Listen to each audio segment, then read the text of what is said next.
हे नाथ मुझने मति शुद्ध देजो, हइये सदा सेवक भाव रहजो। છો શબ્દો મારા પણ યાપ આવીને કહેજો, રાજી થઈ અક્ષર ભાવ દેજો, રાજી થઈ અક્ષર ભાવ દેજો। સ્વામિનારાયણ સાક્ષાદ અક્ષર પુરુષોત્તમા, સર્વેભ્યં પરમાં શાંતિમ આનંદમ સુખમર્પયેત। શ્રી સ્વામિનારાયણ ભગવાનની જય। સિયાવર રામચંદ્ર ભગવાનની જય। ઉમાપતિ મહાદેવની જય। દરેક દિવ્ય હરિભક્તોને અધિક માસ પારાયણના જય સ્વામી નારાયણ। અધિક માસ પારાયણના 9મા દિવસે આપણે વિશ્વવંદનીય પ્રમુખ સ્વામી મહારાજના સહનશીલતાના અદ્ભુત પ્રસંગોની વાત કરવાના છીએ। અને પારિવારિક જે પ્રશ્નો છે, એ ભાઈ બહેનના પ્રશ્નો હોય, ભાઈ ભાઈના પ્રશ્નો હોય, પતિ પત્નીના પ્રશ્નો હોય, સાસુ વહુના પ્રશ્નો હોય, તો એનું સમાધાન આપણે બ્રહ્મ સ્વરૂપ પ્રમુખ સ્વામી મહારાજના એ જીવન પ્રસંગો દ્વારા આપણે પ્રેરણાઓ પ્રાપ્ત કરવાના છીએ। આમ તો બ્રહ્મ સ્વરૂપ યોગીજી મહારાજ તો પોતે કહેતા કે સહન શક્તિનો ને જબરો ગુણ છે, અને એ તો પોતે યોગી ગીતામાં એમને લખેલું છે કે કોક શબ્દ આપણને કટાક્ષથી કેમ તો સામું ન બોલતા સહન કરવું, અને એને ક્ષમા ગુણ કહેવાય છે। અને ક્ષમા કરવાથી પોતાના હૈયામાં તો શાંતિ આવે જ છે, પણ આનંદના પણ ફુવારા છૂટે છે ને મોટા જીવમાંથી રાજી પણ થાય છે। અને ખરેખર પ્રમુખ સ્વામી મહારાજના પણ આપણે પ્રસંગો આજે જોઈશું એટલે આપણને ખ્યાલ આવશે કે ખરેખર પ્રમુખ સ્વામી મહારાજે કેટલું સહન કરેલું છે। અને એ પ્રસંગો આપણે સાંભળીશું ને એટલે આપણે ને એક તો વિચાર આવી જ જશે કે જો આ મોટા પુરુષ પોતે ગુણાતીત ગુરુ પરંપરાના એ આધ્યાત્મિક એ વારસદાર જો આટલું બધું સહન કરી શકતા હોય તો આપણે તો કંઈ સહન કરવાનું આવતું જ નથી, પણ છતાં પણ આપણે એમ કહીએ છીએ કે અમે બહુ સહન કરીએ છીએ। જો સહન કરતા હોય ને તો ઘરની અંદર પ્રશ્નો થાય જ નહીં। જીવનમાં એક મુદ્દો યાદ રાખવો, ઝઘડવાનું ક્યારે થાય કે બંને પક્ષમાં કોઈ સહન કરવા તૈયાર ન થાય ને ત્યારે જ તે ઝઘડવાનું વધુ ઉગ્ર બને છે। છૂટાછેડાના પ્રશ્નો આજે વધતા જોવા મળે છે, પણ એના મૂળની અંદર આ સહન શક્તિનો અભાવ છે, સહનશીલતા નથી। આજે કોઈને સહન કરવું નથી ગમતું, બધાયને પોતાનું માન આડું આવે છે, અને જો સહન કરે તો એના મનની અંદર પાછું એવી ખોટી વિચારધારા આવે છે કે હું આના હેઠવાશે થઈ જઈશ। તો જો એના લીધે ઘણા બધા પ્રશ્નો એ આજે સમાજની અંદર એ જોવા મળે છે। અરે સત્સંગની અંદર તે ધંધાકીય ક્ષેત્રની અંદર તે જો આપણે સહન ન કરતા હોય તો એવા પ્રશ્નોનો સામનો આપણે રોજબરોજ જિંદગીની અંદર કરતા હોઈએ જ છીએ।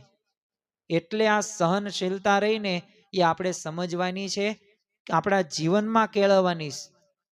એક વખત પ્રમુખ સ્વામી મહારાજને સેવક સંતે એક પ્રશ્ન પૂછ્યો, બાપા તમે આ સહન કરવું સહન કરવાની વાત કરો છો, પણ આમ ક્યાં સુધી અમારે સહન કરવાનું, એની કંઈક પરાકાષ્ઠા તો હોય ને, નકરું અમારે જ સહન કરવાનું?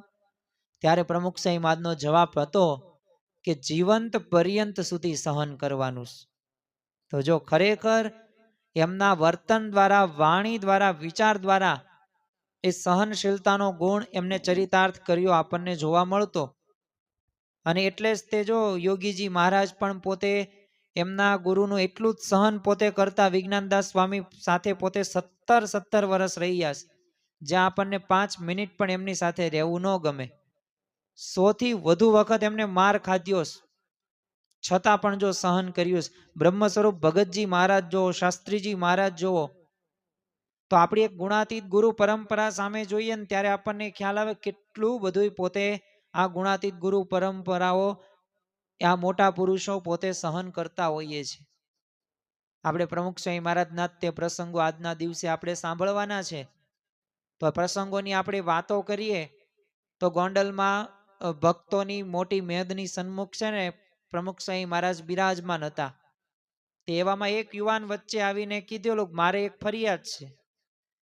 તે સ્વામીશ્રીએ કીધું કે કહો શું ફરિયાદ છે? તે આવેશમાં આવેલ એ ભાઈએ બોલવા લાગ્યા, તમે પેલો વડલો કેમ કાપવા દીધો?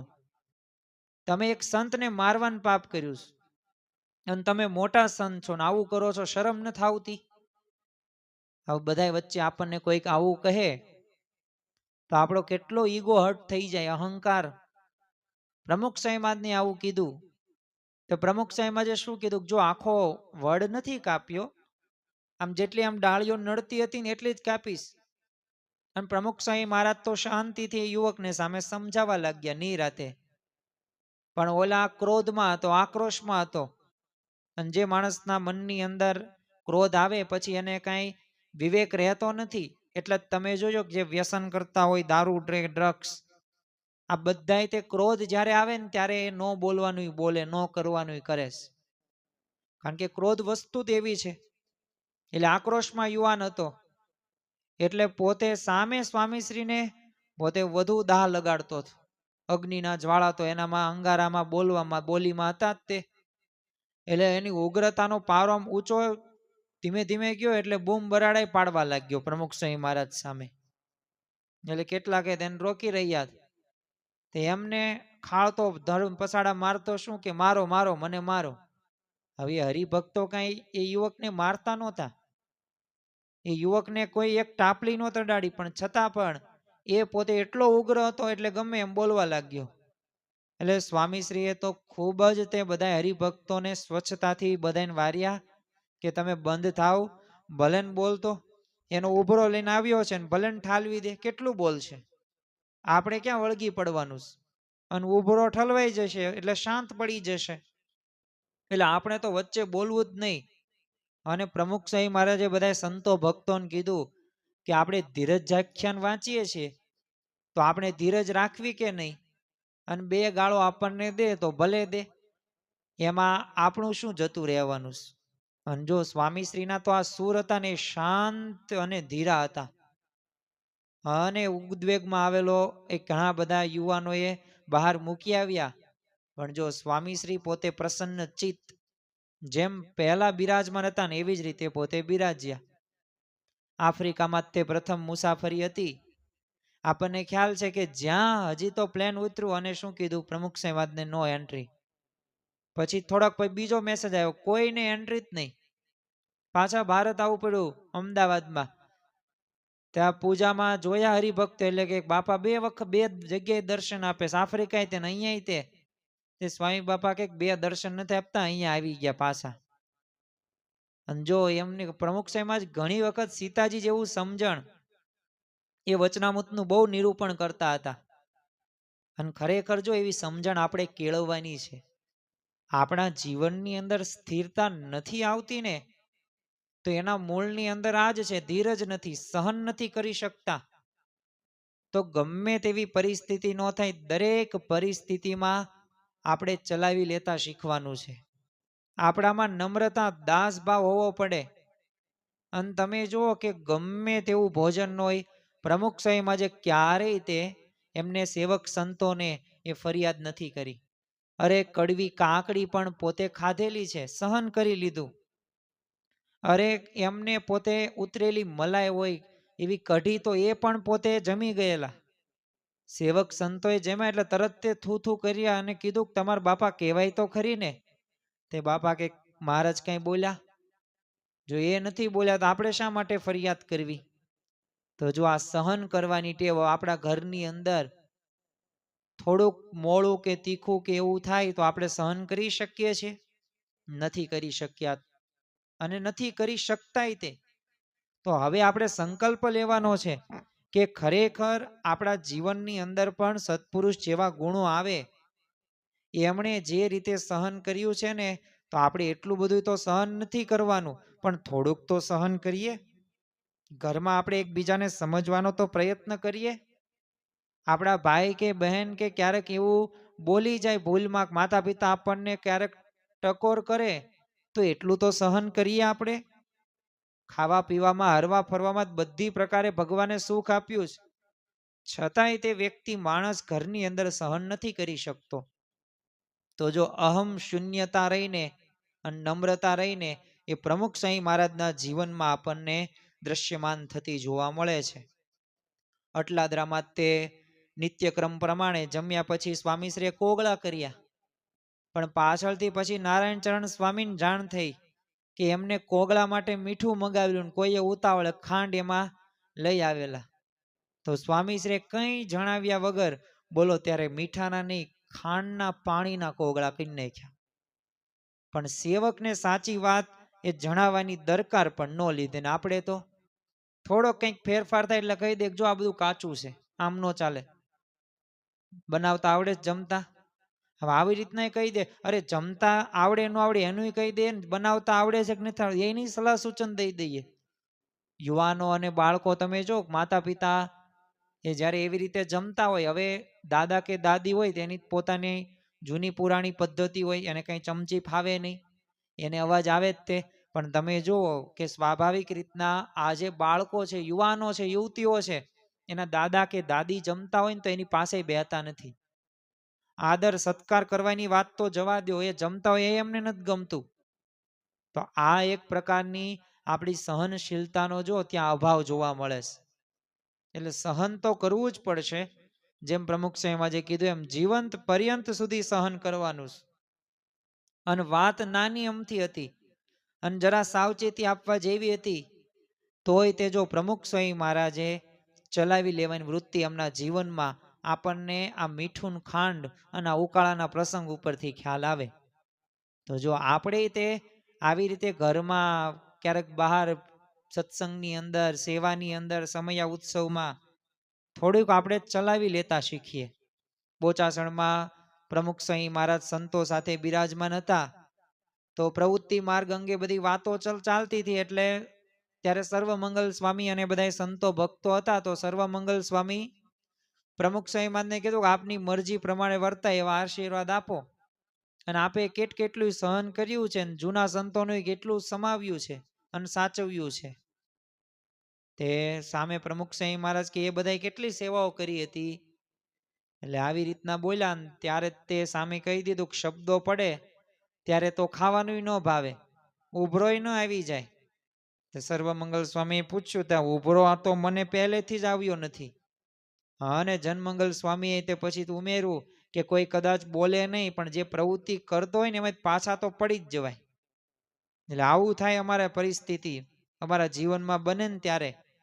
અને ત્યારે પ્રમુખ સ્વામી મહારાજે કીધું કે એવું કંઈ થયું નથી, આપણી ઈચ્છા હોય ને ના થાય તો મહારાજની ઈચ્છા, તકરારનું ઘર શું, આપણો મમત રાખીએ એ જ ને. આમ કેમ ન કર્યું, એવું શું કામ રાખીએ, આપણે આપણું મૂકી દીધું એટલે પત્યું. એ ખેંચતાણ કરીએ ને તો ઝઘડાનો સંભવ થાય ને, વાત પણ સાચી છે. જો આ ચરિત્રો પ્રસંગો દ્વારા આપણને ઘણી બધી પ્રેરણાઓ પ્રાપ્ત થાય જ છે.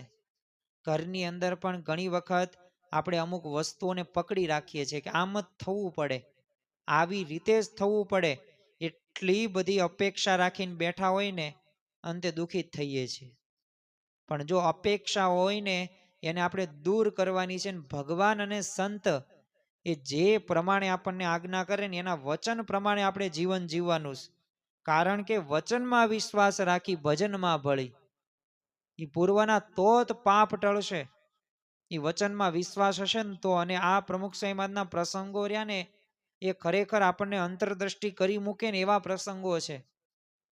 અને પ્રમુખ સ્વામી મહારાજે એમ પણ ઉમેર્યું કે જો ખરેખર પેલો માર કરતો આવ્યો હોય પણ આપણે મૂકી દઈએ ને તો નહીં તો પાછી ચકમક જરે. એટલે આપણું હેઠું જ મૂકી દેવાનું અને આપણું શું જવાનું, નીચું મૂકવામાં ક્યાં નીચા થઈ જવાના. તો જો એમની એક હૃદય ભાવના રહીને એ સર્વમંગલ સ્વામી જનમંગલ સ્વામી ત્યારે જણાવેલી. તો જો જેમાં સરળતા સહનશીલતા જ તે આપણને બોધપાઠ આપે છે આવા પ્રસંગો. આવો તે એક પ્રશ્ન ગોંડલમાં ભગવત ચરણ સ્વામીએ પ્રમુખ સ્વામી મહારાજને પૂછેલો કે યોગી બાપાના વખતમાં સેવાના પ્રસંગમાં આપને કોઈને કહેવાનું થતું હતું કે કોઈ સાથે આમ બગાડવાનું થયું હતું? એટલે પ્રમુખ સ્વામી મહારાજ કે આપણે બગાડવાનું ક્યાં હતું, આપણે તો સમજીને સહન જ કરવાનું હતું. ગઢડામાં કળશ મહોત્સવ વખતે વૈશાખનો એવો તો વાયરો ફૂંકાણ્યો તો મંડપો તૂટી ગયા, લુગડાના ચીથરા થઈ ગયા. તે કેટલાકે કીધું કે અહીંયા સમયો ન જ થાય, છતાં શું કામ કરી બેઠા. એવું તો કેટલું સંભળાવે, પણ યોગી બાપા કહેતા સહન કરીને કામ લેવું, એટલે એ સૂત્ર અનુસાર કામ ચાલતું. તો જો આપણા ઘરની અંદર ઘણી એવા ડિસિઝનો નિર્ણયો લેવાના હશે ત્યાં સહન કરવું જ પડશે. અમુકને નીચું મૂકવું જ પડશે. અરે બપોરે સાંજે પણ ક્યારેક શાક બનાવવાનું કઈ બધાને રુચિનું શાક ન બને, એડજસ્ટ કરવું જ પડે. અને કરીએ જ છીએ આપણે ઘણી વખત સહન. કેવું કરીએ, બોસ હોય આપણને જ્યાં પગાર મળતો હોય, નોકરી ધંધા કરતા હોય, તો એ કેવું ગમે તેવું બોલે તોય આપણે કેમ રહીએ ખબર છે, ત્યાં સ્વાર્થ છે. કારણ કે નકર બોસ નોકરીમાં જ કાઢી નાખશે. તો માલિકને સાચવવા માટે આપણે ઘણું બધું સહન કરીએ છીએ. તો ભગવાનને આધ્યાત્મિક માર્ગની અંદર અને પરિવારમાં પણ સુખ શાંતિ માટે સહન કરવું જ પડશે, અને એ સૂત્ર અનુસાર જ કામ કરવું પડશે. અને બીજું પ્રમુખ સાહેબમાં જે કીધેલું કે કોઈક વાર બોલવાનું થતું જ હશે, એટલે આવી રીતે ભગવત ચરણ સ્વામી આવો પ્રશ્ન જ્યારે પૂછ્યો ને, ઉલટાવીને પૂછ્યો, કારણ કે જવાબ એવો જોતો હતો કે જેમને આમ આમ ફેવરમાં હોય. પણ પછી તોય ગમ્મત કરતા સ્વામીશ્રીએ શું જણાવ્યું કે તમારા જેવા હોય તેને બોલીએ, બાકી મોટા હોય તો એને તો હાથ જ જોડવાના હોય. અને આપણને ખીજાય આમ કેમ કર્યું, તો આપણે તો બહુ સારું, હવે ધ્યાન રાખશું, એમ કહીને કામ લઈ લેવાનું. આગળ તો બધા સંતો વધુ પૂછપરછ કરે ને એ પહેલા તો સ્વામીશ્રીએ કથા વાંચવાનું ચાલુ કરાવી નાખ્યું. તો જો ખરેખર પ્રમુખ સ્વામી મહારાજના જીવનની અંદર એ આપણને સ્પષ્ટ દેખાઈ આવે છે.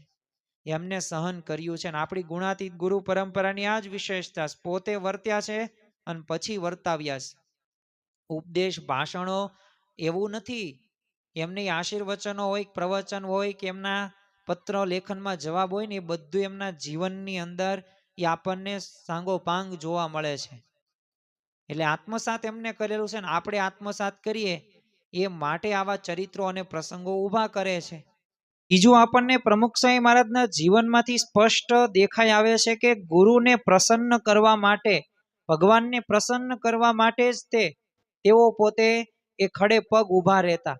અને એવી વિચારધારા જ હતી, અને મનની અંદર એક જ વિચાર સતત પોતે ઘોળાતો, મારે ગુરુને રાજી કરવા છે, ભગવાનને રાજી કરવા છે.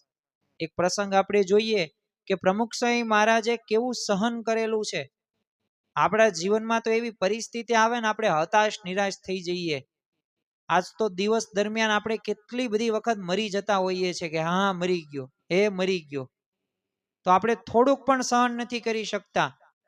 યોગીજી મહારાજના સમયમાં સોરઠમાં એક સરદારગઢ ગામ, હવે મંદિરનો મૂર્તિ પ્રતિષ્ઠાનો પ્રસંગ હતો, એટલે ગામ લોકોનો તો અતિશય આગ્રહ કે યોગીજી મહારાજના વરદ હસ્તે એ પ્રસંગ રહ્યો એ સંપન્ન થાય, એવી બધાની ભાવના હતી. પણ પરિસ્થિતિ એવી સર્જાઈ હતી કે કેટલાક વિરોધીઓ દ્વારા એ પ્રસંગે કદાચ વિખવાદ થાય ને ધમાલ પણ થાય, એટલે એ કાર્યક્રમને મુલતવી રાખવાની તરફેણમાં બધા હતા. અને વિનંતી કરવામાં આવેલી કે આ કાર્યક્રમ અત્યારે રહેવા દો, દ્વેષીઓમાં એ ઘણું બધું ધમાલ એવું થશે. પણ આ બાજુ તો યોગીજી મહારાજની ઈચ્છા કે મૂર્તિ પ્રતિષ્ઠા કરવા જવું, અને મહારાજની મરજીથી કોઈ વિઘ્ન નહીં આવે. એટલે એમની મરજી પ્રમાણે પ્રમુખ સ્વામી મહારાજે બીજાની સંમતિની પરવા કર્યા વગર મંજૂરી આપી દીધી. પ્રતિષ્ઠા તો સારી રીતે થઈ ગઈ, પણ પાછા ફરતા હતા ને એટલે થોડી ધમાલ થઈ. કારણ કે વિરોધીઓએ પોતાનું ધાર્યું કર્યું, યોગીજી મહારાજને સંતો તો નીકળી ગયા, પણ અમુક હરિભક્તોએ ગાડી ઉપર પથરા ફેંક્યા. અમુક હરિભક્તોએ આ અંગે પ્રમુખ સ્વામી મહારાજને સંપૂર્ણપણે જવાબદાર ગણીને એમના ઉપર ગુસ્સો ઠાલવેલો, અને કાર્યક્રમ તમે ગોઠવો જ કેમ, તમને ના નહોતી પાડી. પણ મૂળ તો યોગીજી મહારાજની મરજી હતી, એટલે પ્રમુખ સ્વામી મહારાજે આયોજન કરેલું. પણ જો સ્વામીશ્રી આખી વાત પોતાના માથે લઈ લીધી અને શું કીધું, હા મારી જ ભૂલ છે, મેં ગોઠવ્યું એ મારી જ ભૂલ, મારે નહોતું આ આયોજન કરવાનું, એટલે મારી ભૂલ થઈ ગઈ, મને માફ કરો. તો ગુણવંત દાણીએ આ ઘટનાની યાદ અપાવતા કીધેલું પ્રમુખ સ્વામી મહારાજને કે ત્યાં પથરાબાજી થઈ હતી ને યોગી બાપાએ બધું આપના ઉપર ઢોળી દીધું, અને સીએન વગેરે બધા ભક્તોએ આપનો ઠપકો આપેલો, તો ખરેખર આપની દિવ્યતા ભારોભાર એમાં નિરખે છે. એટલે આવી વાત કરી એટલે પ્રશંસતીની, એટલે સ્વામીશ્રીએ તરત તે છે ને અટકાવતા કીધું કે સીએન મોટા સ્વામી બધા મોટા રાઓના ઘણા ઠપકા સાંભળેલા છે, ત્યારે તો મૂળ જોગી બાપા રાજી થાય છે, એ જ સ્થાન હતું. અને એ રાજી થતા હોય તો આપણે સહન કરવામાં કઈ વાંધો નહીં, અને પ્રોગ્રામમાં તો આવું બધું હોય, કંઈક ગોઠવણ કરીએ એટલે અમુક મોટેરા હોય તરત ચાલુ થઈ જાય. અમૃત મહોત્સવ વખતે તે સ્વામી ઠેઠ સુધી એ બોલ્યા નહીં અને મારા પર નાખ્યું. મેં એમની મરજી જોઈને કહ્યું ઉત્સવ અહીંયા જ કરવાનો છે, અને બીજાનો વિરોધ થયો, પણ જો સ્વામીનો રાજીપો મળી ગયો. અને સ્વામી બાપાએ આગળ જણાવ્યું કે અંદર આવીને મને બહુ ભેટા, એટલે આપણે તો બીજા રાજી થાય કે ન થાય, પણ એ રાજી થાય ને એટલે દુનિયા રાજી. અને મોટેરાવે આપણા પ્રત્યે દ્વેષ ન હતો, પણ મમત્વના હિસાબે પોતે કહેતા હતા, અને એમની વાત પણ સાચી જ હતી ને. તો જો આ પ્રમુખ સ્વામી મહારાજની સમજણ, આ વિશ્વ વંદનીય પ્રમુખ સ્વામી મહારાજની એ ભેટ આપણને સૌને કોઈ મળી છે. એમના જીવન પ્રસંગો, જીવન ચરિત્રો સાંભળીએ ને કેટલી બધી પ્રેરણાઓ પ્રાપ્ત થાય છે. અને આજે તો આપણે થોડાક એવા તે સહનશીલતાના પ્રસંગો જોવાના, પણ હવે આટલું બધું આપણે ક્યાં સહન કરવાનું આવે છે. પતિ પત્ની હોય, એક નાની નાની વાતની અંદર ઝઘડા કરે છે. અરે એમના પોતાના સંતાનો હોય 5-5 વર્ષના, 10-10 વર્ષના, એનું પણ જોતા નથી. તો આટલા બધાએ તો આપણે અહંકાર કરીને આપણે શું સાબિત કરવું છે દુનિયાને, શું લોકોને બતાવવું છે? ઘણી વખત તો એ જ ખ્યાલ કોઈને હોતો નથી. અરે ઘર છે, ક્યારેક પ્રશ્નો આવવાના છે, સંસારની વાસ્તવિકતા છે કે સંસાર છે સુખ દુઃખનો દરિયો, તેમાં તરી શકે કોઈક જ તરિયો. સંસાર છે, પ્રશ્નો આવવાના છે, સુખ દુઃખ હોય, લાભ હોય, હાનિ હોય, સફળતા કે નિષ્ફળતા, પાર્ટ્સ ઓફ લાઈફ. પણ જો આપણે એ સમજતા નથી, સમજણ હશે ને તો જ આપણે સુખી રહી શકશું. જો આ સહનશીલતા રહીને એની સમજણ પ્રમુખ સ્વામી મહારાજના આ પ્રસંગો ઉપરથી આપણને ખ્યાલ આવે. છેલ્લા આપણે 2 પ્રસંગો જોઈ લઈએ. ઇંગ્લેન્ડમાં લ્યુટનમાં એકવાર ગઢડાની જૂની સ્મૃતિ કરતા પ્રમુખ સ્વામી મહારાજે કીધેલું કે એ દહાડે હું અને બાલકૃષ્ણ સ્વામી બધા ઘેલે નાવા ગયા હતા, અને પાછળથી શાસ્ત્રીજી મહારાજ જૂના મંદિર દર્શન કરવા ગયા હતા. અમે આવ્યા એટલે શાસ્ત્રીજી મહારાજે કીધું કે તમે દર્શન કરીને આવો. તે અમે કીધું કે તમે દર્શન કરી એમાં આવી ગયું. તે સ્વામી કે ના ના ના જાવત તે. અમે કીધું કે સવાર જઈશું. તોય તે શાસ્ત્રીજી મહારાજ કીધું ના ના અત્યારે ને અત્યારે જ તમે જાઓ. અને અમે ગયા ને ત્યારે સંધ્યા આરતીનો સમય હતો, એટલે બધા સાધુઓ પ્રદક્ષિણા ફરતા હતા. તે પગથિયા પાસે છત્રી આગળ પણ થોડાક સાધુ બેઠા હતા. એટલે અમે ગયા એટલે કેટલાક તો બોલવા લાગ્યા કે એ બંડિયા, તમારું અહીંયા શું દાયટું છે? તમારા બાપનું અહીં શું છે? અને તમારે અહીંયા આવવું નહીં. તે અમે મંદિર ઉપર ચડ્યા એટલે અમારી પાછળ પાછળ બોલતા બોલતા પોતે ચડ્યા ઈ તે. અમે બધે દર્શન કર્યા.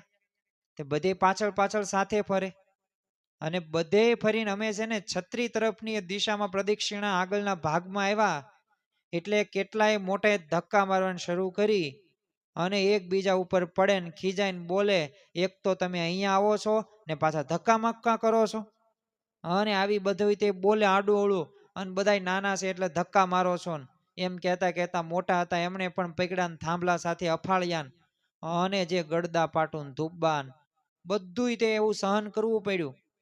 અને અમે કીધું કે ભૂલ થઈ ગઈ, નહીં આવીએ, હવે અમને જવા દો. પણ આ તો પછી ત્યારે નીચે બેઠેલા ધરમસિંહભાઈ હતા, આ બધું જોઈ ગયા એટલે એ ખીજાણ્યા કે તમે સાધુ છો કે કોણ છો? એટલે આવું કીધું ને ત્યારે બધા ખસી ગયા. પછી તો અમે ઉતરી ગયા, મહાપ્રસાદ મળેલો એટલે પાક પણ લેવા રોકાણા નહીં. વિચાર કરો, પ્રમુખ સ્વામી મહારાજે આવું પણ સહન કર્યું છે. અરે દેહિક કષ્ટો તો સહન કર્યા છે. 7.5 લાખ પત્રો તો લખ્યા છે. લાખોના ઘરે પધરામણીઓ તો કરી છે. 150 કરતા વધુ એ સામાજિક પ્રવૃત્તિનું સફળ સંચાલન કરેલું છે. 1100 કરતા વધુ મંદિરો બનાવ્યા છે. હજારો કરતા વધુ એ સંતોની ભેટ પ્રમુખ સ્વામીમાં જે આપી છે. પરંતુ આ સિવાય પણ એમને જે સહન કર્યું છે ને એ અદ્ભુત છે. અને એ સહન છે ને આપણે કરી જ ન શકીએ, આપણે જો એમની જગ્યાએ હોય ને તો. અને પછી તો મંદિરે આવીને શાસ્ત્રીજી મહારાજને બધી વાત કરી તો એમણે કીધું કે તમને અનુભવ થાય ને કે અમે કેવા માર ખાધા છે, એટલે તમને દર્શન તો થયા ને, અને દર્શન થયા ને એ મોટી વાત છે. તો જો ખરેખર શાસ્ત્રીજીમાં તોય સવળો વિચાર રાખ્યો. તો જો આવા એક અજાત શત્રુ પુરુષ ગુણાતીત ગુરુ પરંપરા આપણને પ્રાપ્ત થઈ છે, અને સતત આવા પાઠો આપણને એમના પ્રસંગો દ્વારા એ શીખવા મળે છે, સમજવા મળે છે. તો હવે આપણે પણ ખરેખર એવા સંકલ્પો સાથે આગળ વધવાનું છે કે મારે ભગવાન અને સંતને રાજી કરવા છે. પ્રમુખ સ્વામી મહારાજ જો આટલું બધું સહન કરી શકતા હોય તો મારે તો કંઈ સહન કરવાનું આવતું જ નથી. ખાવા પીવામાં, હરવા ફરવામાં, બેઠવા ઉઠવામાં, વ્યવસ્થામાં બધુંય સારું છે, પણ છતાં પણ જો કેવી જીવ દશા છે આપણી. ભગવાનનું ભજન નથી કરતા, સહન નથી કરતા, ઝઘડામાં જ તે આપણે આખો દિવસ રહીએ. જો યાદ રાખવું, જ્યારે પણ કોઈ પણ વ્યક્તિ સાથે ઝઘડો થાય ને ત્યારે એક સમાધાન કરવું, જે પ્રમુખ સ્વામી મહારાજે પણ ઉપાય આપેલો છે કે જ્યારે સામેવાળો વ્યક્તિ બોલતો હોય ત્યારે જો તમે મૌન વ્રત ગ્રહણ કરો ઘડીક સમય માટે, સામે તમે રિસ્પોન્સ ન આપો ને તો એમનામ એ પ્રશ્ન સમાધાન થઈ જાય. પણ હામે તમે પ્રત્યાહાર આપ્યો, હામે તમે જવાબ આપવા કોશિશ કરી, તો સમજવું કે જેમ કોઈક હવન કુંડ હોય ને, અગ્નિ પ્રજ્વલિત થતી હોય અને એમાં ઘી નાખો ને એટલે વધુ પ્રજ્વલિત થાય, એમ ભડકો થાય. એવી જ રીતે જે વ્યક્તિ સાથે ઘરના સભ્યો કે બહાર એ પ્રશ્ન થયો, ઝઘડો થયો ને, તો એના મૂળની અંદર તમે પ્રથમ છો. કેમ? કારણ કે પ્રમુખ સ્વામી મહારાજનું એ તમે જીવન સૂત્ર, યોગી બાપાની એ જીવન ભાવના તમે આત્મસાત નથી કરી કે સહન કરી લેવું, જીવન પર્યંત સુધી સહન કરવું. આપણે તો એટલું બધું સહન કરવાનું આવતું પણ નથી, પણ છતાં પણ આપણે સહન નથી કરી શકતા, આપણું માન આડું આવે છે. સ્વામી શ્રી જ્યારે મુંબઈમાં બિરાજમાન હતા ત્યારે ગઢપુરમાં એ અરસાની અંદર ગોપીનાથજી મહારાજની શતવાર્ષિક પાટોત્સવ ચાલી રહ્યો હતો. એટલે આયોજકોએ તૈયારી ઘણી બધી કરી, પણ એટલો માનવ પ્રવાહ હજી ઉમટો નહોતો. એટલે આ સમાચારની તો બધી ઉદ્વિગ્ન થતા સ્વામીશ્રીએ કીધું કે પૂર્ણાહુતિ વખતે 1.5 થી 2 લાખ માણસો જરૂર થઈ જશે, અને વધારે માણસો લાભ લે તો સારું, અને ગઢડા દર્શન તો કરશે ને ઈ બાને. તો મહારાજનો મહિમા એ પ્રવર્તવાનું જ એમને જો રાત દિવસ તાન હતું. અને એ પુરુષ ગમે તે સંસ્થા દ્વારા આવા આયોજનો થાય ને તો પોતાના જ માનીને શુભ ભાવનાનું પોતે ઝરણું વહેતું રાખતા. બધાયને પ્રમુખ સ્વામી મહારાજે મદદ કરી છે. એક પ્રસંગ કહીને પૂરું કરીએ. આપણે આજનું અધિક માસની આ પારાયણનો 9મા દિવસની પૂર્ણાહુતિ કરીએ તો પ્રમુખ સ્વામી મહારાજ એમની જીવન ભાવના તો આપણને જોવા મળે, પણ બધાયના કેવા હૃદયની અંદર એ પોતે પ્રસ્થાપિત થયેલા છે. તો એક ટ્રેનની અંદર એક સત્સંગી યુવક પોતે મુસાફરી કરવા માટે જાય છે. હવે એક ડબ્બામાં પોતે બેઠો હોય છે અને એ ડબ્બાની અંદર 10 થી 12 એવા યુવાનો, અમુક નોકરી કરતા હતા, અમુક ધંધા કરતા હતા, અમુક વ્યવસાય કરતા હતા. ચર્ચા વિચારણા શરૂ થઈ એમના બધા વચ્ચે, અને બધાએ તે ટોપિક કયો હતો? આમ તો ટોપિક દર વખતે અલગ અલગ હોય, પણ આધ્યાત્મિકતા ઉપર હતો. એટલે કે બધાએ તે ધર્મના ગુરુઓ હોય ને એ ઉપર, અને એક પછી એક બોલે અને એમાં બધા વિવાદો કરે કે આમ ને એવા પ્રસંગોની વાત કરે. તેમાં કોઈક બોલ્યા પ્રમુખ સ્વામી મહારાજ, અને ઘડીક એ ડબ્બાની અંદર મૌન છવાઈ ગયું, અને બધાયના એક જ સુર હતા, પ્રમુખ સ્વામી મહારાજ એટલે પ્રમુખ સ્વામી મહારાજ. અને ખરેખર આપણે જ્યારે એમના જીવન પ્રસંગો જોઈએ, જ્યારે એમની આપણે જીવન ભાવના જોઈએ, એમના કાર્યો જોઈએ, ત્યારે પણ આપણને ખ્યાલ આવી જાય કે ખરેખર પ્રમુખ સ્વામી મહારાજ રહ્યા ને એ પોતાના માટે જીવતા નહોતા, પણ એ દરેક જીવના કલ્યાણ થાય, દરેક એકાંતિક ધર્મ સિદ્ધ કરે, દરેક જીવનું રૂડું થાય. એ બાળકમાં સંસ્કાર આવે, શિશુમાં સંસ્કાર આવે, એ યુવકમાં સંસ્કાર આવે, એ ગૃહસ્થના પ્રશ્નોનું સમાધાન થાય, એ સંતોના એવી સ્થિતિ સુધી પહોંચે. આ જ એમની જીવન ભાવના હતી, અને આજ તેઓ અત્યારે પણ વર્તમાન કાળે મહંત સ્વામી મહારાજમાં આપણને જોવા મળે છે. તો આજના દિવસે આપણે એક સંકલ્પ સાથે ઊભા થઈએ કે આપણા જીવનમાં પણ આપણે જીવન પર્યંત સુધી સહન કરીએ. સહનશીલતા જબરો ગુણ છે. મોટા પુરુષ અંતરથી રાજી થાય છે અને અંતરમાં આનંદના ફુવારા છૂટે છે. તો આ યોગી બાપાના આપણે કૃપા વચનો આપણા જીવનમાં આત્મસાત કરીને એમને રાજી કરી શકીએ, એ જ આજના દિવસે પ્રાર્થના. શ્રી સ્વામિનારાયણ ભગવાનની જય. સ્વામિનારાયણે નારાયણે નારાયણે સ્વામિનારાયણ નારાયણ નારાયણ સ્વામિનારાયણ સ્વામિનારાયણ સ્વામિનારાયણ સ્વામિનારાયણ સ્વામિનારાયણ નારાયણ નારાયણ. શ્રી સ્વામિનારાયણ ભગવાનની જય.